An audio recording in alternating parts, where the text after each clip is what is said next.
তারই সাইনবোর্ড লাগাইছে ওর কাছেই যাবে, ঠিক না?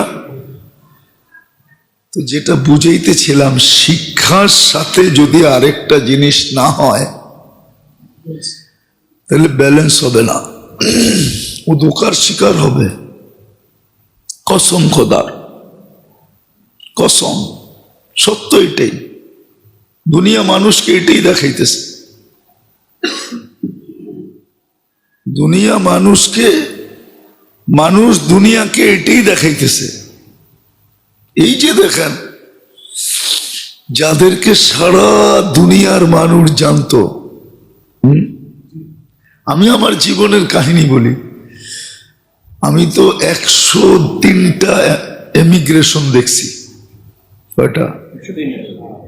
103টা দেশে গেছি, এমিগ্রেশন ক্রস করে তো যেতে হয়েছে।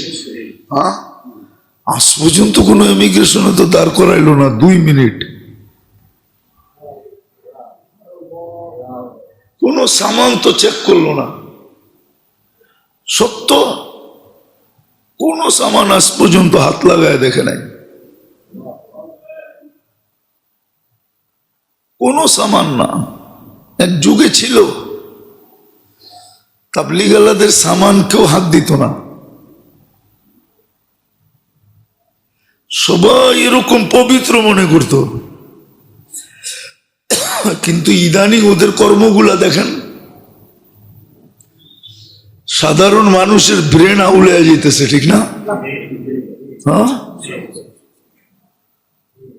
কি বলেন? আপনাদের অভিমত কি? ঘুমন্ত মানুষগুলাকে মানুষ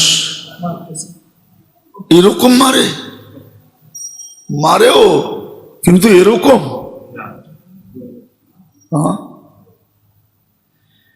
আচ্ছা, এরাই আমাকে বলুক, এরা যদি কোনো মসজিদে দাঁড়ায় বলে আমরা দিন শিখতে আইছি বা শিখাইতে আইছি, আমি তো চিন্তা করতেছি মানুষ 2 দিন পরে করে জুতা মারে কিনা। যে ছাগলের বাচ্চা, তোরা কি দিন শিখবি আর শিখাবি? বাইরে আনতে গা, তবু তো কর্মে বলে না যে তোরা মানুষকে শিখাবি কিছু, শিখবি কিছু। মিডিয়ার যুগ তো, আপনি বলেন, আপনার বিবেক দিয়ে আপনি চিন্তা করেন, আপনি কি বলবেন যে এই কাজ করার পরে এরা মানুষকে কিছু শিখানোর মতো যোগ্যতা রাখে? হ্যাঁ, যারা সারা জীবন স্বৈরাচারী করছে, এরা যদি আইসা বলে যে আমরা কুতুব হয়ে গেছি, আপনারা মানবেন না? মানবেন কি যে আমরা একবারে আজমির যায়া ভালো হয়ে গেছি গা, মক্কার গিলাপ দইরা আমরা কুতুব হয়ে গেছি গা, মানবেন? কে মানবেন না? কা হইতে তো পারে। আপনি বলবেন নামই লেগে গেছে স্বৈরাচার, ঠিক না? কয়লা ধুইলে কি হয় না?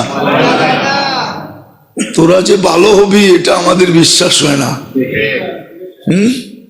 আমি মসজিদে বসে বলতেছি, আমার ব্যাপার, আপনাকে ব্যাপার না।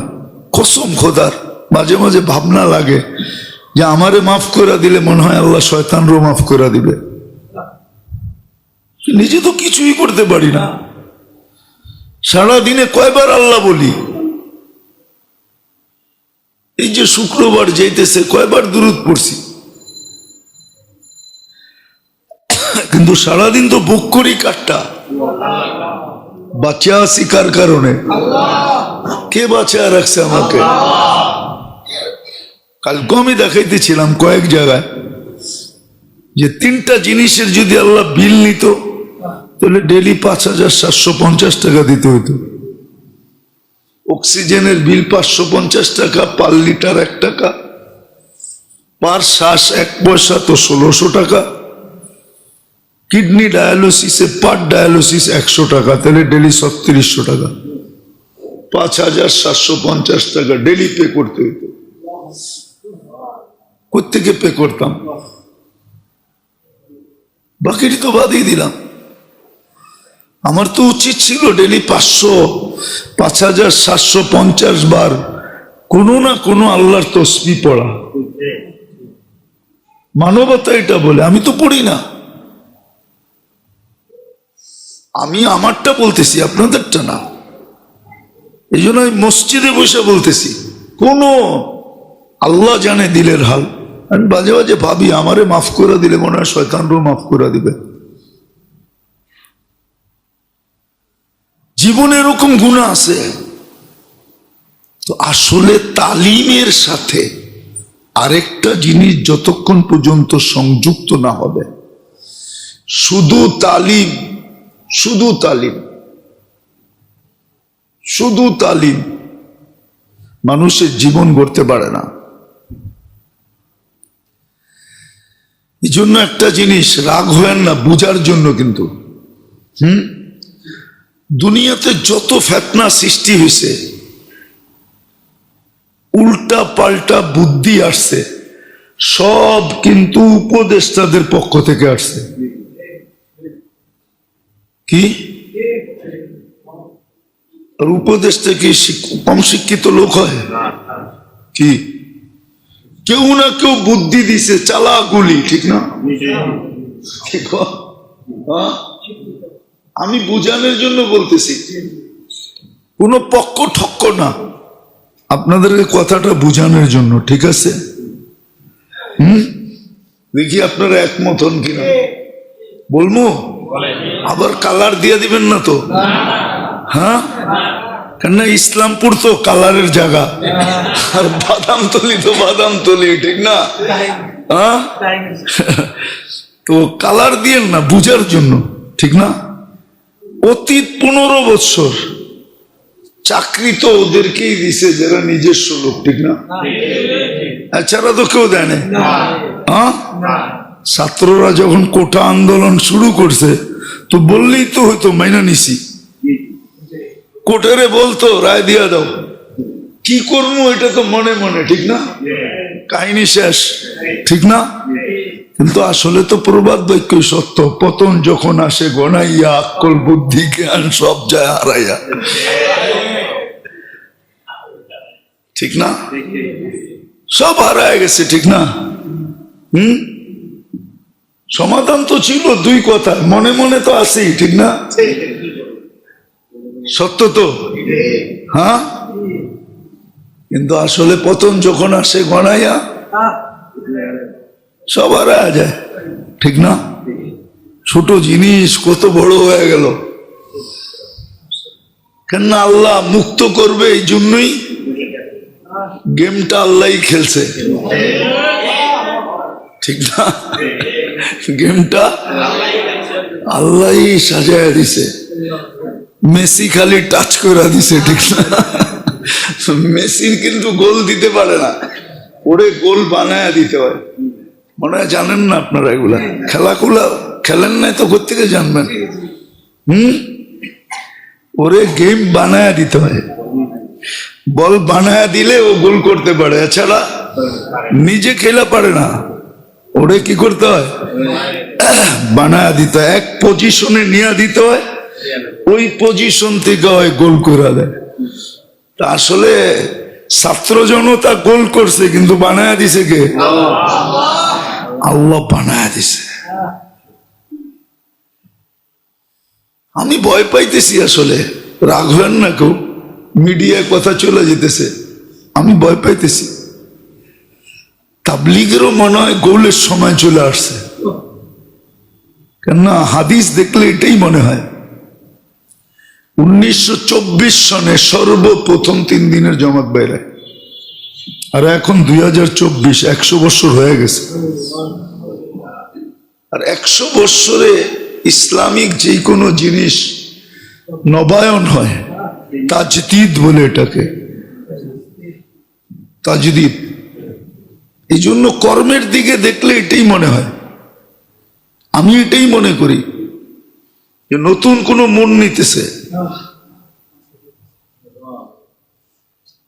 এই জন্যই এক সময় পর্যন্ত ছিল, এক সময় পর্যন্ত ছিল শিক্ষা, এবং শিক্ষার সাথে যেটা প্রয়োজন ছিল ওটা সমমানে ছিল,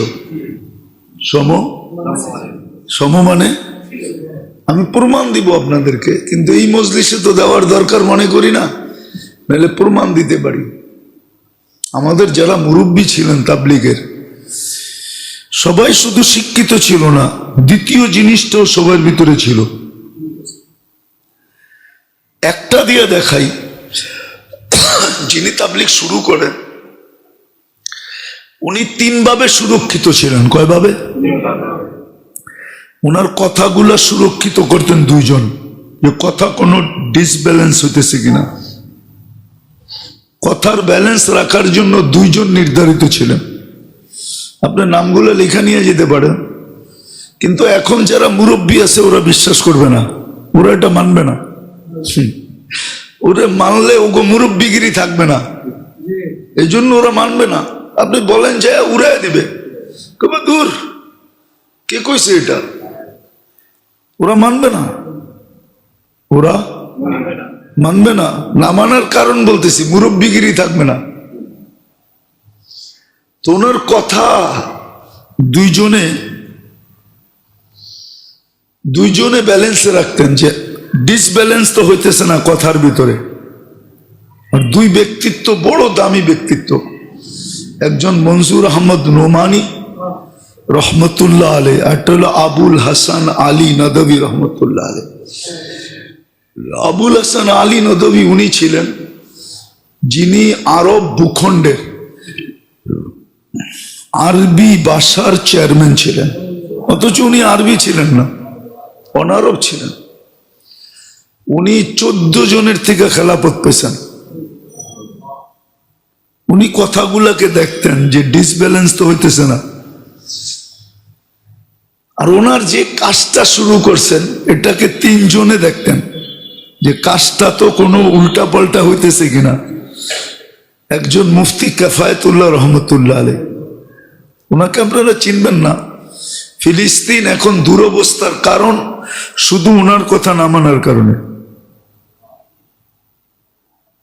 যখন ইহুদিরা আসে ফিলিস্তিনে, তখন উনি বলছিলেন যে থাকতে দাও বটে, কিন্তু 1 ইঞ্চি জমিন ইহুদিদের কাছে বিক্রি করবে না, বিক্রি করা হারাম ফতোয়া দিছিলেন উনি, বিলকুল হারাম। আর এটা নিয়ে উনি 1, 2, 3 বছর 4 বছর কাজ করছেন, আরবদেরকে বুঝাইতে চেয়েছেন। আরবরা বলছে, একটা শব্দই বলছে, আয়ুফতি আলাইনাল আজম, অনারব আমাদেরকে ফতোয়া শিখাবে। এটা আমরা মানি তো মানি কি করে, কিন্তু আজকে দেওয়ালে মাথা মারতেছে। আমি 15-20 বছর আগের কথা বলতেছি। বড় আলেম দেওয়ালে মাথা মেরা এইখানে আসছিল, এইখানে আমাদের এখানে 3 দিন লাগায়া গেছে। আমাদের এখানে এই মসজিদের দোতলায় ছিল। তোরা বলতো মুফতি, আসলে আমরা তখন বুঝি নাই, হায় ওনার কথা যদি মানতাম। এখন স্বীকার করে, মা রাইনা আলিমান কত্তু, এরকম আলেম রয়ে জমিন দেখে নাই। ইয়া লাইতানা আতানা ফতওয়াতা কিফায়াতুল্লাহ, আফসোস আমরা যদি ফতোয়া কিফায়াতুল্লাহ মানতাম। তো বলছে তোমরা থাকতে দাও বটে, কিন্তু 1 ইঞ্চি জমিন বেচবা না, হারাম। মানে না। তো ইলিয়াস রহমতুল্লাহ আলাইহির কাজকে দেখার জন্য প্রথম যেই ব্যক্তি ছিলেন উনি হলেন মুফতি কিফায়াতুল্লাহ সাহেব রহমতুল্লাহ আলাইহি। দ্বিতীয় হলেন সুলাইমান নদভী রহমতুল্লাহ আলাইহি, যিনি আবুল হাসান আলী নদভী রহমতুল্লাহ আলাইহির দাদা, নদওয়াতুল উলামা যিনি বানাইছেন। তৃতীয় ব্যক্তি ছিলেন হোসাইন আহমদ মদনী রহমতুল্লাহ আলাইহি। যে কাজটা যেন এলোমেলো না হয়। তৃতীয়, ওনার শরীরটাকে সুরক্ষিত রাখার জন্য 3 জন ছিল, যে এই 4টার অঙ্গ প্রত্যঙ্গ যেন উল্টা পাল্টা ব্যবহার না হয়। 1 নম্বর হলো খলিল আহমদ সাহারানপুরি, দ্বিতীয় হলো আব্দুর রহিম রায়পুরি,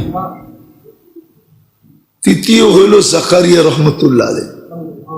আপনি নাম লিখে লয়ে যান, আমি কিন্তু নাম বলতেছি, এইভাবে ওনাকে সুরক্ষিত করছে, যার কারণে দীর্ঘদিন পর্যন্ত এটা খুব ফুলছে ফলছে, মানুষের দিল এটার উপরে আকৃষ্ট ছিল। আমি নিজের কাহিনী বলতেছি আপনাদেরকে। 2008-এ যখন আমি স্পেনে ছিলাম, আমার ইউরোপ সফর চলতেছিল, আর সফরের 6 দিন আগে আমার বড় ছেলে মারা গেছে। বোঝেন আমার মনটা কেমন ছিল না। আমি 6 বছর ওকে নিয়ে লড়ছি, ব্লাড ক্যান্সার ছিল, দেশে চিকিৎসা বিদেশে চিকিৎসা, 2-2.5 বছর পিজি হাসপাতালে, একটা কেবিন আমার বুক ছিল বিলকুল।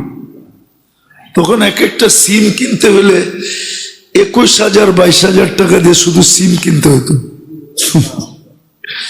আমি শুধু সেলের চিকিৎসার জন্য ডাক্তারদের সাথে যোগাযোগ করার জন্য আমি পার্সোনাল সিম কিনা দিছি। বুঝেন কিরম টাকা খরচ হয়েছে আমার। ওই ছেলে যখন আমার অ্যাক্সিডেন্ট করে, আমি 6 দিন পরে ইউরোপ চলে যাই। হাজি আব্দুল ওয়াহাব সাহেব রহমতুল্লাহ আলাইহির সাথে আমার সফর চলতেছিল। তখন স্পেনে একটা সমস্যা চলতেছিল। স্পেনে কয়েকজন ব্যক্তির কারণে একটা সমস্যা, একটা গ্রুপের কারণে সমস্যা চলতেছিল। আমরা এল জাবরায় ছিলাম, জাবালে তারেক বিন জিয়াদ, যেটাকে উন্দুলুস বলে, ওই শহরে আমরা ছিলাম। আমরা শিপে যাইতেছিলাম একটা দ্বীপে, ইস্তেমা দ্বীপে ছিল। তো দ্বীপ থেকে যখন আমরা ফিরতেছিলাম, নামার পরে পুলিশ আমাদেরকে ঘেরাও করলো, পাসপোর্ট গুলা নিয়ে গেল, এক জায়গায় আমাদেরকে বসায় দিল। আমরা আর কার দিকে তাকানো, আমগো তো আছেই একজন, আর তো কেউ নাই। আমরা যার যার কাজে লেগে গেলাম, তসবিহ, তেলাওয়াত, নামাজ। আধা ঘন্টা হবে না যে সবচেয়ে বড় অফিসার ইমিগ্রেশন সে আসলো, এতগুলা পাসপোর্ট নিয়ে আসলো।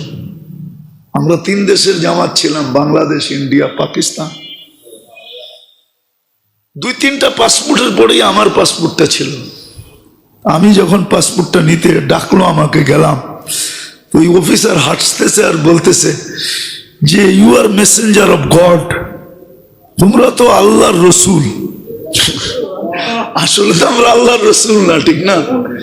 কিন্তু ও তো এই শব্দই বোঝে, আর কোন শব্দ তো বোঝে না। তো ও বলতেছে you are messenger of God, তুই তো আল্লাহর মেসেঞ্জার, তোর পাসপোর্ট রাখে কে? একটা বিজাতির দিলের ভিতরে আমাদের জায়গা কতটুকু ছিল। কেননা আমার সমস্ত সফর দুনিয়া, কসম খোদার, আজ পর্যন্ত আমি দুনিয়ার নিসবতে কোনো সফর করি নাই। এটা আমি চ্যালেঞ্জ দিয়ে বলতে পারবো। দুনিয়ার কোন জায়গা আজ পর্যন্ত তাবলিগে যায়, দর্শনমূলক জায়গা, শুধু সাহাবাদের আল্লাহওয়ালাদের জায়গা ছাড়া দুনিয়ার কোন জায়গা আমি চোখে দেখি নাই। আমি আমেরিকা বহুতবার গেছি, আমাকে